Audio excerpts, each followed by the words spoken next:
Folic acid यानी vitamin B 9 इंतहाई important vitamin है, लेकिन क्या वाकई प्रेगनेंसी में इसके ना लेने से कोई कॉम्प्लिकेशंस हो सकती हैं? मेल फर्टिलिटी के ऊपर इसका कोई असर होता है या नहीं होता, और इसे किस किस्म के एनीमिया को यानी खून की कमी को ट्रीट करने के लिए इस्तेमाल किया जाता है, आइए जानते हैं इस वीडियो में। अस्सलाम वालेकुम, मैं हूँ आपकी फार्मासिस्ट और आप देख रहे हैं कैच कॉन्सेप्ट्स, जहाँ हम अफराद को रोज़मर्रा इस्तेमाल की मेडिसिन के साथ मेंटल फिजिकल हेल्थ और उनके बेसिक कॉन्सेप्ट्स पर एजुकेट किया जाता है। इसलिए इस तरह की वीडियोज़ देखने के लिए और अपडेटेड रहने के लिए प्लीज़ इस चैनल को सब्सक्राइब कर लीजिए और अपने अजीज़ व क़ारिब में इस इन्फॉर्मेशन को ज़रूर शेयर किया करें ताकि वो दवाओं के मिसयूज़ से बच सकें। अब हम आ जाते हैं फॉलिक एसिड की कंपोजिशन की जानिब कि इसमें क्या शामिल होता है। तो मेनली इसमें फॉलिक एसिड ही शामिल होता है, जिसे विटामिन बी 9 भी कहा जाता है। फॉलिक एसिड किस तरीके से काम करता है इसको भी देख लेते हैं, ये बहुत इंपॉर्टेंट है जानना। सो हमारी बॉडी के अंदर बहुत सारे कोएंजाइम्स होते हैं जो नए सेल्स की फॉर्मेशन के लिए, उनकी ग्रोथ के लिए बहुत इंपॉर्टेंट किरदार अदा करते हैं, और फॉलिक एसिड उन एंजाइम्स की सिंथेसिस यानी प्रोडक्शन में अपना बहुत इंपॉर्टेंट रोल अदा करता है। अगर फॉलिक एसिड कम हो जाएगा तो हमारे न्यू सेल्स की फॉर्मेशन डिले हो जाती है, खास तौर पे रेड ब्लड सेल्स जो खून के अंदर मौजूद होते हैं। और इसी तरह जब हमें कहीं चोट लग जाती है सो वहाँ पे नए सेल्स बनने में, नए टिश्यूज़ बनने में फॉलिक एसिड बहुत अहम किरदार अदा करता है। जैसे मुंह के अंदर छाले हो जाएं तो उनको ठीक करने में फॉलिक एसिड का बहुत इंपॉर्टेंट किरदार होता है। इसके अलावा और क्या क्या रोल्स हैं फॉलिक एसिड के? एनीमिया को ट्रीट करता है यानी खून की कमी को ट्रीट करता है। अगर मेगालोब्लास्टिक एनीमिया हो जाए जिसमें फॉलिक एसिड की ही कमी से खून नहीं बनता ठीक तरीके से। इसी तरह कुछ मेडिकेशंस ऐसी होती हैं जैसे मीथोट्रैक्सेट है, उसके साथ फॉलिक एसिड को डॉक्टर्स देते हैं, लेकिन ये फैसला डॉक्टर ही करेगा कि इस दवा के साथ आपने फॉलिक एसिड लेना है या नहीं लेना है। साथ में अगर रेड ब्लड सेल्स डैमेज हो जाएं उसको भी ठीक करने के लिए फॉलिक एसिड को दिया जाता है।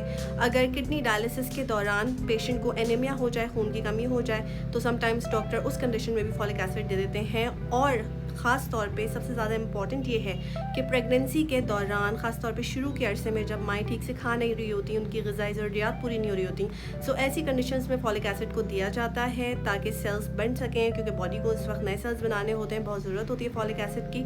और इसके साथ साथ स्पिना बाइफिडा एक प्रॉब्लम होता है जो एक बर्थ डिफेक्ट है न्यू बॉर्न्स के अंदर, उसको प्रिवेंट करने के लिए भी ख़वातीन को फॉलिक एसिड लेना चाहिए है प्रेगनेंसी के दौरान। अब जनाब, वैसे तो ये एक विटामिन है, लेकिन अगर कभी, क्योंकि ये गोली की फॉर्म में है, ये नेचुरल फॉर्म में नहीं है, सो अगर कभी आपको फॉलिक एसिड की ये गोली लेने से किसी किस्म की एलर्जी हुई हो, सांस लेने में तकलीफ हुई हो, सो प्लीज़ इस दवा को इस्तेमाल मत कीजिएगा, क्योंकि फॉलिक एसिड की दवा के अंदर सिर्फ फॉलिक एसिड शामिल नहीं होता है। किसी भी टैबलेट के अंदर सिर्फ इंपॉर्टेंट इंग्रेडिएंट शामिल नहीं होता है, बल्कि वो इंग्रेडिएंट्स भी शामिल होते हैं जो मिला के दवा को बनाने में हेल्प करते हैं, जिन्हें हम एक्सीपिएंट्स कहते हैं। सो हो सकता है किसी इंसान को एक्सीपिएंट से एलर्जी हो रही हो, सो ऐसे में आपने एहतियात करनी है।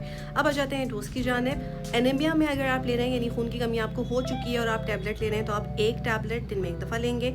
और अगर आप एनीमिया को प्रिवेंट करना चाहते हैं कि अभी एनीमिया हुआ नहीं है, खून की कमी हुई नहीं है, लेकिन आप ठीक से खा नहीं रहे हैं या कोई और प्रॉब्लम चल रहा है जिसकी वजह से एनीमिया हो सकता है, सो ऐसे में आप एक टैबलेट डेली भी ले सकते हैं या 7 दिनों के अंदर भी एक टैबलेट ले सकते हैं, यानी 1 to 7 डेज़ का टाइम होता है, उसमें आप किसी भी टाइम पे ये टैबलेट ले सकते हैं। बस ये ध्यान रखना है आपको कि फॉलिक एसिड की ये डोज 5 mg की डोज़ है। देखने में बहुत छोटी डोज़ लग रही है, लेकिन फॉलिक एसिड क्योंकि बहुत ज़्यादा मिकदार में बॉडी को रिक्वायर्ड नहीं होता है, सो इस हिसाब से ये बड़ी डोज़ है। इसलिए ऐसा ना हो कि आप दिन में 1 से 2 दफ़ा और 2 से 3 दफ़ा इसको लेना शुरू कर दें, सो ये नहीं करना। फॉलिक एसिड प्रेग्नेंट ख़वातीन के लिए सबसे ज़्यादा इंपॉर्टेंट होता है, क्योंकि न्यू बॉर्न्स में एक डिफेक्ट आ जाता है स्पिना बाइफिडा का, जिसमें उनकी जो रीढ़ की हड्डी है उसमें प्रॉब्लम आ जाता है, और वो प्रॉब्लम फॉलिक एसिड की कमी से आता है। सो अगर ख़वातीन ठीक तरीके से खा पी नहीं रही हैं, मतलब बहुत ज़्यादा हो रही है, सो ऐसे में फॉलिक एसिड का इस्तेमाल रखें। डॉक्टर भी फॉलिक एसिड का बोलती हैं, चाहे आप प्रेग्नेंट हो या आप प्रेगनेंसी के लिए ट्राई कर रहे हो, सो उसके लिए फॉलिक एसिड दिन में एक दफ़ा लिया जाता है। ये डोज़ क्योंकि ज़्यादा है इसलिए बच्चों के लिए ये डोज़ रिकमेंडेड नहीं है।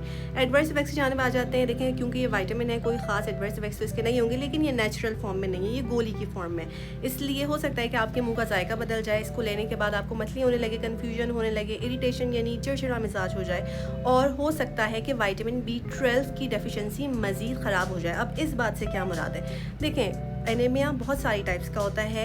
मेगालोब्लास्टिक एनीमिया वो होता है जो फॉलिक एसिड की कमी की वजह से हो रहा हो, लेकिन अगर आपको पर्निशियस एनीमिया हुआ है जो विटामिन B12 की कमी की वजह से हो रहा है, और वहाँ पे आपने बगैर डॉक्टर को दिखाए खुद से ये जांच लिया कि आपको एनीमिया है और आपने फॉलिक एसिड लेना शुरू कर दिया, तो फॉलिक एसिड B12 की कमी को मास्क कर देता है, पता नहीं चलने देता, और इस तरह पर्निशियस एनीमिया की ट्रीटमेंट के बजाय आप मेगालोब्लास्टिक एनीमिया की ट्रीटमेंट ले रहे होंगे और आपकी बॉडी में B12 विटामिन मज़ीद कम होता चला जाएगा।